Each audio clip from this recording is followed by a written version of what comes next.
Welcome to our channel প্রেত গল্প কথা। এখানে গল্প নয়, ভয় দেখানো হয়। ওয়েলকাম ব্যাক প্রেত গল্পকথার হরার পডকাস্টে তোমাদের সকলকে স্বাগত জানাচ্ছি। আজকের গল্প ভিন্ন ধরনের, ভিন্নভাবে ভৌতিক জগতের মধ্যে এক অন্যতম গল্প তোমাদের আমি শোনাতে চলেছি। আজকের গল্প একটু ইউনিক। কথা না বাড়িয়ে আজকের গল্প শুরু করছি। আজকের গল্প লিখেছে অর্পিতা, পুরুলিয়া জেলার মহাশিবরাত্রি। এই শিবরাত্রির দিনেই আমি গল্পটা বলছি, বিকজ গল্পটা এসছে আমার কাছে প্রায় 2 মাস আগে। যেহেতু আজকে শিবরাত্রি, তাই শিবরাত্রির দিনেই গল্পটা পডকাস্ট করার খুব ইচ্ছে ছিল এবং তোমাদের জানানো উচিত ছিল আমার পক্ষ থেকে যে মহাশিবরাত্রিতে ভোলে বাবার কি কৃপা হয়েছিল অর্পিতার ওপর। ঘটনাটা 2017 সালে মহাশিবরাত্রির দিনেই ঘটেছিল। অর্পিতার খুব ছোট বয়স, 17-18 বছরের মেয়ে। ছোট থেকেই সে ভোলে বাবার প্রচুর বড় ভক্ত ছিল। যেখানেই ভোলে বাবার মন্দির দেখত সেখানেই দুহাত জোর করে ভোলে বাবাকে প্রার্থনা করত সে যেন তার কেদারনাথ মন্দির দর্শন করতে পারে। ছোট থেকেই এমনই ভোলে বাবার ভক্ত ছিল যে মা বাবার কাছে অনেক বকাঝকা খেয়েও প্রত্যেক বছর শিবরাত্রিতে সারাদিন উপোস করে রাতে বাবার মাথায় জল ঢেলে উপোস ভাঙত। এমনই একটা দিন হয়েছিল 2017 সালে। সারাদিন উপোস থাকার পর হঠাৎ বিকেলবেলা অর্পিতার খুব গায়ে জ্বর আসে এবং গ্রামের ভেতর 2টো শিব মন্দির ছিল।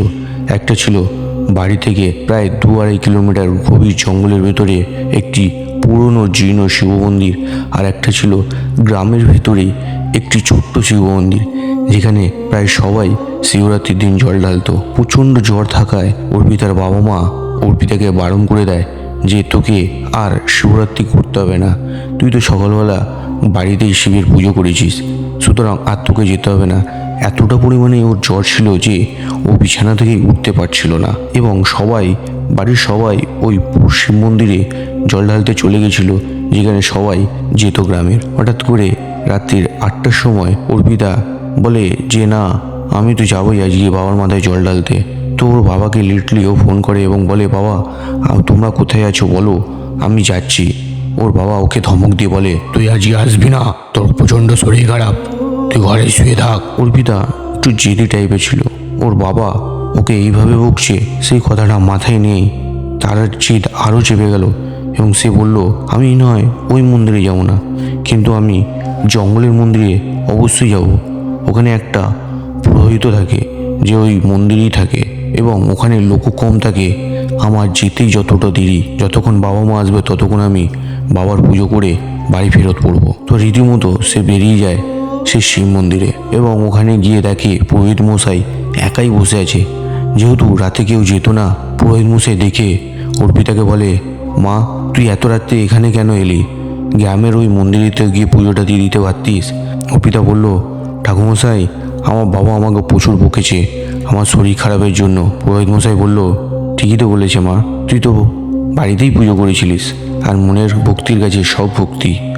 বলল না বাবা, আমি একদিন না একদিন বাবা কেদারনাথের কাছে যাবই এবং এই পরীক্ষাও তারই একটা পরীক্ষা। পুরোহিত মশাই সব কিছু শুনে তাকে পুজো করে তাড়াতাড়ি ছেড়ে দেয়। এখানে বলে রাখি মন্দির থেকে জঙ্গলের দূরত্বটা জাস্ট সামান্য 500 মিটার। অর্পিতা পুজো করে 500 মিটার এগিয়ে জঙ্গলের ভিতর প্রবেশ করতেই অর্পিতার গাটা ছমছম করে ওঠে এবং কিছুটা জঙ্গলের ভিতরে ঢুকতেই তার মনে হয় পেছন থেকে মনে হয় কেউ আসছে। যেমন গাছের পাতায় পাপুলে যেমন হয়, সে আরও কিছুটা এগোবার পরও সে আবার মনে হয় তার যেন পেছনে কেউ আসছে। এবার রীতিমতো সে ভয় পেয়ে যায়, তার গায়ে লোমগুলো খাড়া হয়ে ওঠে। সে এমনিতেই জ্বরে কাঁপছিল, সে বিভৎস পরিমাণে কাঁপতে থাকে। আরও কিছুটা যায়, সে আবার অনুভব করে তার পেছনে কেউ আসছে। এবার রীতিমতো সে পেছন ঘুরে তাকায়, দেখে একটা বাচ্চা ছেলে জঙ্গলে এই প্রান্ত থেকে ও প্রান্ত ছুটে বেড়াচ্ছে। সে কিছুটা ভয় পায় আরও এবং রীতিমতো থরথর করে কাঁপতে থাকে বেশি পরিমাণে। সে এদিক ওদিক তাকায় কিন্তু কাউকে দেখতে পায় না এবং পিছন ঘুরে আরও 2 পা যখন এগোয় সে দেখে আবার বাচ্চা ছেলেটা তার সামনে থেকে এদিক ওদিক থেকে দৌড়াতে শুরু করে। এবার অর্পিতা একটু বুকে সাহস নিয়ে বলে ওঠে কে তুমি, কেন এত রাতে এদিক ওদিক করছো এই জঙ্গলে।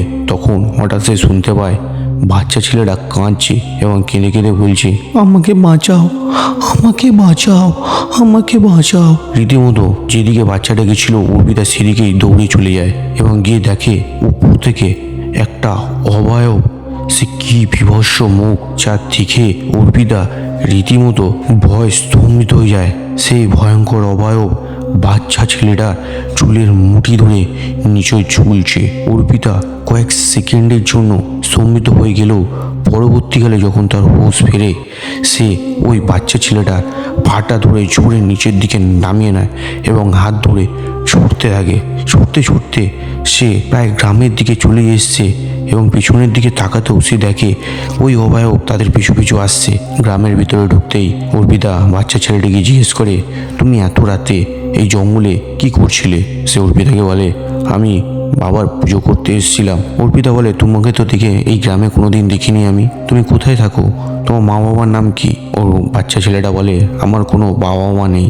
এই শুনে অর্পিতার মনটা খুব খারাপ হয়ে যায়। তখন অর্পিতা বাচ্চা ছেলেটাকে বলে, তুমি চিন্তা করো না, আজ রাতটা তুমি আমার সাথেই চলো, আমার ঘরে থাকবে, খাওয়া দাওয়া করবে এবং আমার মা বাবাকেই তুমি মা বাবা বলবে। আমাদের অনেকটা বড় ঘর, অনেকগুলো ঘরও আছে, তুমি যতদিন ইচ্ছা সেখানেই থাকবে। তো অর্পিতা বাচ্চা ছেলেটাকে ঘরে নিয়ে চলে যায় এবং সেখানে তাকে ঘর খুলে দেয়, একটা ঘর, তাকে খাইয়ে দাইয়ে বলে, তুমি এখানে ঘুমিয়ে পড়ো। অর্পিতাও ঘুমিয়ে পড়ে। যেহেতু শিবরাত্রির দিন ছিল, সারা রাত তার মা বাবা কেউ ঘরে আসবে না সে জানতো। অর্পিতা ঘুমিয়ে পড়েছে। প্রায় রাত্রির 1টা নাগাদ তার স্বপ্ন আসে। সে স্বপ্ন দেখতে পায় সেম ঘটনা। সে পুরনো মন্দিরটায় যাচ্ছে পুজো করতে এবং ফেরার সময় বাচ্চা ছেলেটা যেভাবে দৌড়াচ্ছিল ঠিক সেইভাবেই দৌড়াচ্ছিল এবং কাঁদছিল। অর্পিতা ঠিক সেইভাবেই যখন বাচ্চা ছেলেটার কান্না অনুসরণ করে যায়, তখন দেখে বাচ্চা ছেলেটা একটা গাছের পেছনে দাঁড়িয়ে অর্পিতাকে দেখে হাসছে এবং বলছে, আমি তোর পরীক্ষা নিচ্ছিলাম যে সত্যি তুই আমার ভক্ত কিনা এবং